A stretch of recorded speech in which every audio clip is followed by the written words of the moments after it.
What is happening to me?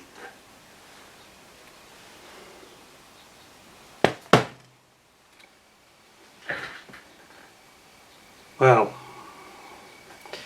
what is happening to me? What is happening to me? I obviously drank from the right grail. I drank from the Matchbox grail. The grail that brings you eternal youth. Well, not eternal, but it makes you younger. Here's the physical proof. Now do you get it, yeah? So, having spent some time, welcome by the way, I forgot my usual intro there. Welcome everybody, thank you for joining me. Welcome back to the channel, you're most welcome. As you will have noticed, I have become a boy again. Well, not quite, but almost. I'm a bit too high, I need to just drop my chair a little bit, I think. There we go, how's that? Well, after all the Matchbox box openings and reverting to my 10-year-old self, here I am. I've not quite discovered eternal life or the elixir of youth, but it has propelled me to be a bit younger. There's no doubt about it. Anyway, I'm afraid that the old mutton chops have gone by popular demand from she who'll be obeyed. Anyway, just a footnote to my Matchbox, quite apart from the incredible youth it will bestow on you if you get yourself some Matchbox kits and maybe even build them if you're feeling brave, depending on how rare they are. I have 3 of them just as a footnote here, as a sort of epilogue, with something we very briefly touched on, just to put some more light on it. Something we very briefly touched on in the, I think it was the last number 5 video of my 50 years of Matchbox, the Magic Matchbox, and I talked about this problem that some of you will have actually commented on and experienced yourselves, where the colour of the plastic has been very inconsistent and very odd from kit to kit. It wasn't very common, in fairness. It only affected perhaps, I don't know, I'm guessing about 10 to 20% max. But it did crop up from time to time, and somebody said that he got the Mustang, which I did as well. He got the Mustang, I showed it with the green plastic on the fuselage, and he got it with this bright red lipstick red instead with blue wings. Very strange combination. And of course that's the plastic that we had on the Brewster Buffalo, which I showed you in, I think it was episode 3.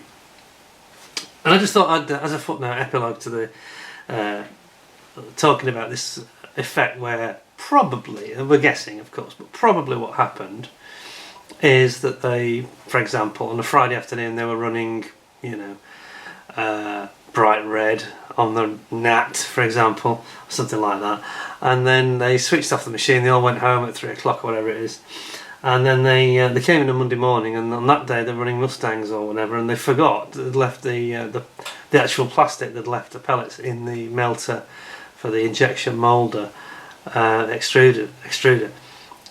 They probably left the red in and they're not thought about it, so they had a limited run of them in the wrong colour. And we had it here with the Buccaneer, this is why I've got these out, not to sort of go back over old ground, but I wanted to show you this. It was when I was doing a bit of a sort out, I've had a bit of a tidy up, because my Matchbox kits, there are lots of them, obviously, but I got them in a terrible state of disarray and disorganisation, so much so that when I was trying to do those videos, trying to find them, you know, it would be one Spitfire in one box, oh that's not a very good one, then another Spitfire in another box, all over the place, and I really needed to get my act together and put them all together so that, you know, 5 Spitfires are together, 5 Hurricanes are together, and so on. Anyway, we've got 3 Buccaneers here, but I wanted to show them to you because you've seen one of them. You've seen this one already, which is the one I got out. Let's have a zooming in. You can see what I mean. So this is the traditional colouring where you've got 2 blues and a white as the plastic. This is the one that's got no window, which is why you can see it so well actually. Well, that's the colours it's supposed to be, so that's fine. I'll leave that one over there. Then we've got 2 other examples here. These have got the window in them. And these have got some variance occurring, so let's have a look at this. I can't remember which one is which now. Yes, here we go.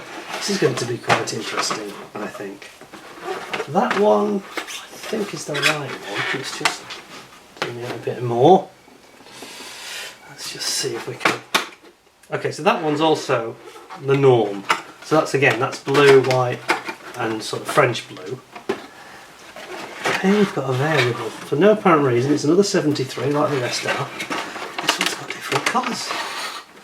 Now it's got the regular blue on the fuselage. But the colour of the wing sprue is completely different. It's kind of a grey blue. Can you see that? I'll get the other one out so you can see direct comparison. But it's very, very odd. This is a colour I can't even... struggling to remember what other kit that was on, if I'm being completely honest. Let's put that there. And then what we'll do is we'll open this slightly better one, and I'll show you what it should look like. And on this...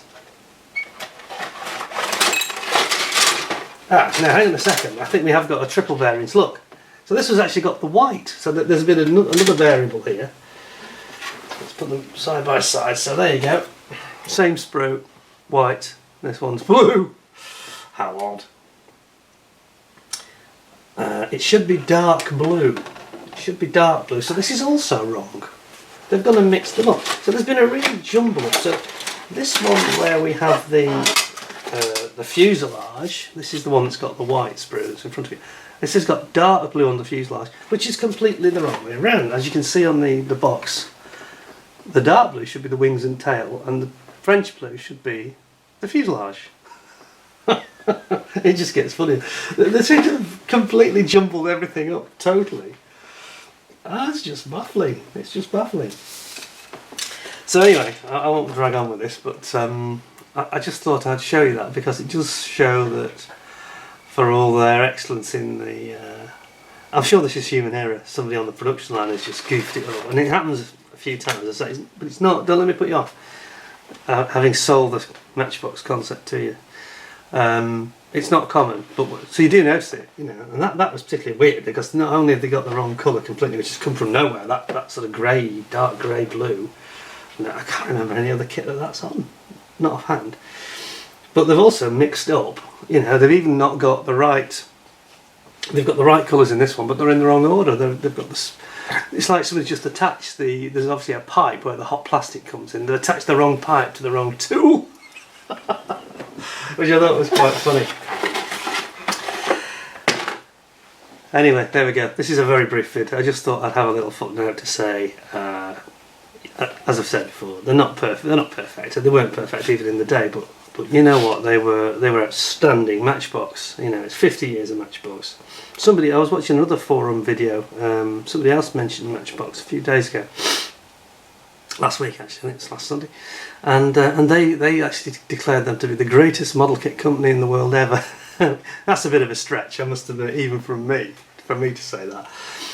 But it's no point in judging them, as I said in the earlier video, there's no point in judging them by today's standards. You have to put yourself back in when they came out. They were absolutely fantastic.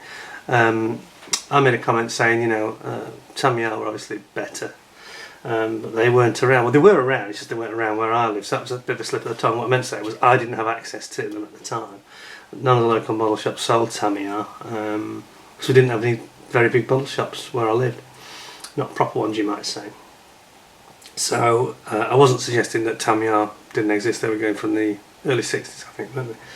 And were still the premium, but when I did see them, when I think we moved on, did go to one model shop that had them, they're very expensive. I mean, pro rata, perhaps more expensive than they were today. They seem to be a real luxury kit, you know. And we're really talking about the bread and butter kits, and that's what Matchbox tapped into, this market that was trying to get both. It was trying to get adults interested and trying to motivate them and with the artwork, bring them in and say to them, look, these are much more of an experience. I think that's the right word. I said charisma, which I think was a good word to choose, but overall the sort of description is Matchbox was an experience in a way that Airfix wasn't. Airfix were fundamentally good kits but badly executed. Fundamentally good designs but not well done. the production and quality control was dire. I'm sorry, it was then, not now. We're talking mid-70s.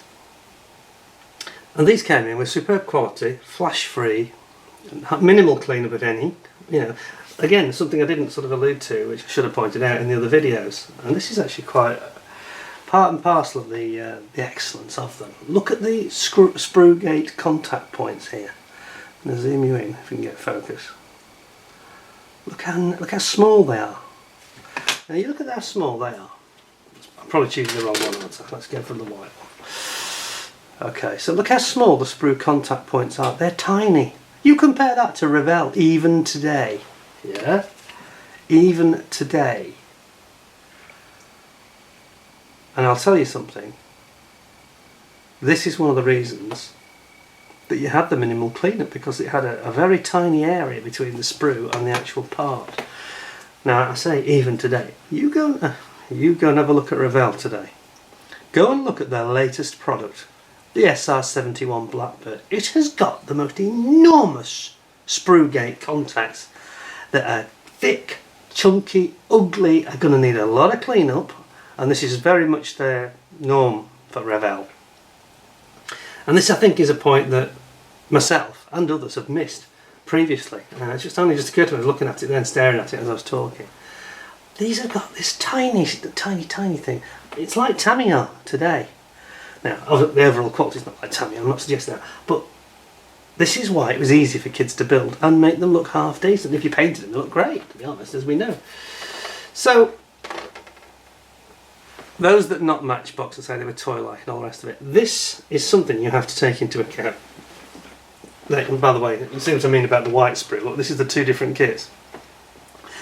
This white sprue, it's wings and tails. This white sprue, it's the tail plane, the vertical stabiliser and the wing and the lower wing, and then a bit of inboard. You know, so it's completely opposite sprue to that one. It looks the same from a distance, but it's not. They're completely different. No idea where they did that. As I say, somebody just goofed up. But there you go. You can see there visually exactly what it is that made them such a pleasure to use. And again, you know, look at Airfix in 1972. Their sprue contact points were not a thing, not a beautiful thing at all. Very ugly, very hard work, and messy, and flashy, and just horrible. So this is what the appeal was. They came up with a quality that really, up to that point, I'm not sure, people have been talking about Frog and think I'm a bit harsh on Frog. And I don't think I am. I think it's just that I had a couple that were real dogs and that just put me off them. So I can't generalise about Frog because I haven't got the same experience. But based on what I did experience, 4 or 5 kits, they were all tragic, and I would never, you know, even if I went back to them now, I just wouldn't bother, you know. And they're a British company. It's a real shame. And somebody said they're a British company, and he was agreeing with me, saying, "Yeah, but it's just a shame they never evolved. They just carried on spewing out this poor quality instead of evolving. It's a shame. They could have been a big player." And this is what Matchbox did. They came in. They had the imagination, the packaging, visuals. You know, the ease of use, the ease of understanding, clean moulds, easy to put together in a day or so for a youngster even. A winner, an instant winner. And they became the pocket money kit because people could simply buy one every week. Now I don't think they were buying Airfix with the regularity they were buying Matchbox. Matchbox became like an addiction for some of them. It did though. It was an addiction. It was like, I've got to, now I must finish it now because I want that other one. I want, you know, the Corsair next, or, you know, I want the Spitfire or the Hurricane or whatever. And you'd get them done and they'd look half decent. You know, they wouldn't look like they were very sort of dirty in terms of bad sprue contacts, and because they didn't need all that work. They were so finely moulded, it just went together and looked good, you know. What it looked like when you gone and daubed it all with that gloopy, glutinous, rather stringy glue that we used to use, which smelt disgusting, got everywhere, made a mess of the carpet, ruined my mum's table, etc., and got me in constant trouble, you know.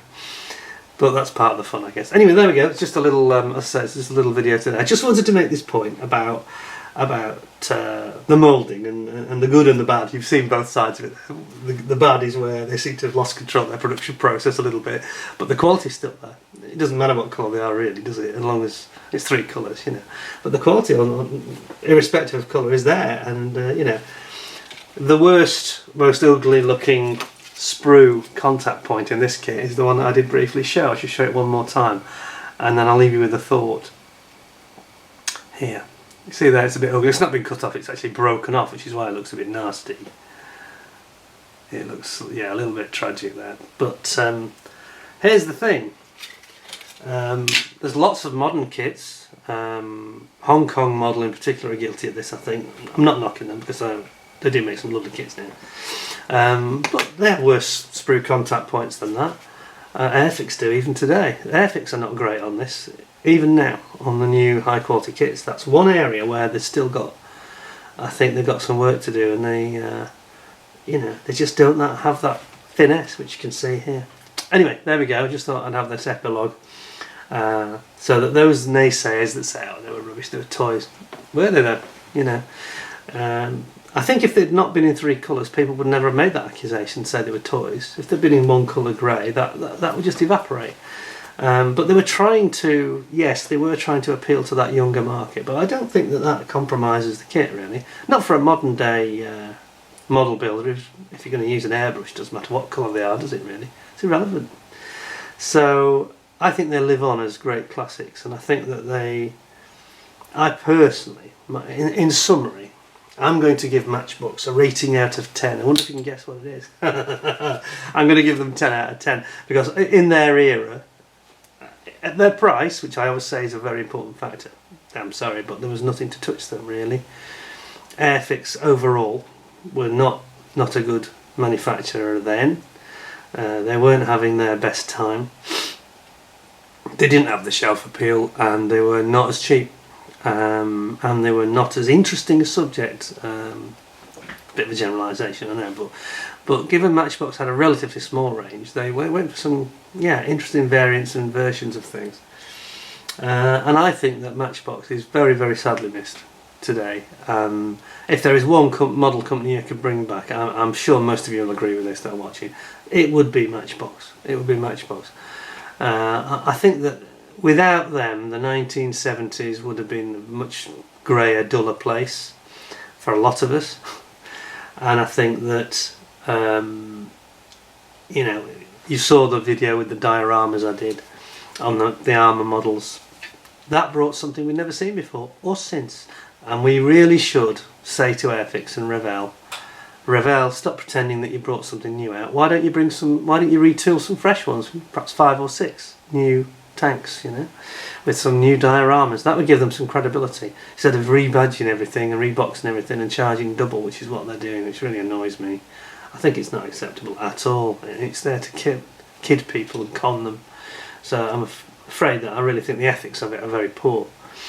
But Airfix, I'm talking to you now, why don't you do it? What have you got to lose? Because for what it would cost in extra costs to have that little bit of Sprue, it's only so big usually, aren't they, about that big, you know. Not much bigger than, you know, than a pocket calculator, most of those vases. I just don't see what the problem is. Even if it added 50p or a pound in cost, you could get that back no problem, because suddenly then you could really wipe the floor with Revell and say, no, we've got new diorama scenes. You could call them a new range if you want to, diorama range. Maybe even do it on a 48 scale kit or something. But I just don't think the people at Hornby Airfix are getting this. I don't think that they understand the enthusiasm and the passion that there is for it, and they don't understand the shelf appeal that brought to the product. They're not getting it at all, and you know, they are missing out on an opportunity to take that place that Matchbox once had and be the go-to place for a small kit, an armour kit. It's a no-brainer. If I was in marketing and Airfix and working in Airfix marketing, I would be pushing for this really hard, because they will get a return on this. You know, the next new tool that they bring out in that small armour range, 1/72, they should put a diorama in it just to test the water. Maybe do 3 or 4 even.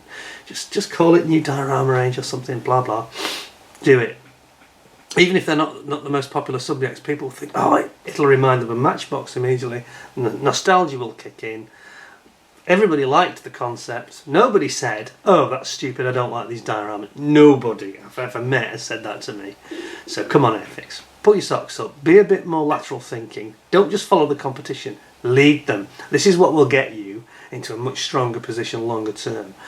Bringing something back that makes people want to go out and buy it. You've done it with your artwork. I take my hat off to them on that. They've done that very well recently. But they're still not grasping. They're still a bit too obsessed on competition. They're a bit too risk averse. I mean, they're very risk averse. You've seen that with the new Spitfire 24 scale they brought out. But this is a tiny risk. It's not like a 24 scale Spitfire at £100. This is small. You know, they're currently about £10, those kit, 9 or £10, like the Sherman and the Tiger. Make it 12, make it £14. Do you think they're not going to sell at £14 with a diorama? They will sell like hotcakes. Free tip for you. And I want some commission if it succeeds, which it will. Anyway, everybody's watching this and going, yes, I think I agree. I know you are, because you've all commented to that effect already.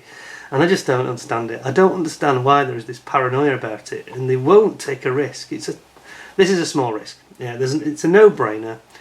It will be a win-win. Win for the customer, they'll get more sales, you can charge a bit more, and we'll all have this Matchbox sort of part of the Matchbox nostalgia, and the motivation to buy them will be back. So there's my tip, there's my final thought. 10 out of 10 for Matchbox. I'm not going to give Airfix, or I'm going to give Revell 3 out of 10 by the way they've carried on. Airfix, you know, middling. Come on guys, yeah, just it's something so small. Put some stands in your 72nd scale aeroplanes, get some dioramas in those armour kits, and you will sell more of them, and people will say yes, they're listening to the customer, that's what we wanted, and you'll sell a lot more product and you'll make more money. I guarantee it. Guarantee it. It's just not going to be you know, a no-brainer. You can't fail. Now go do it. Okay.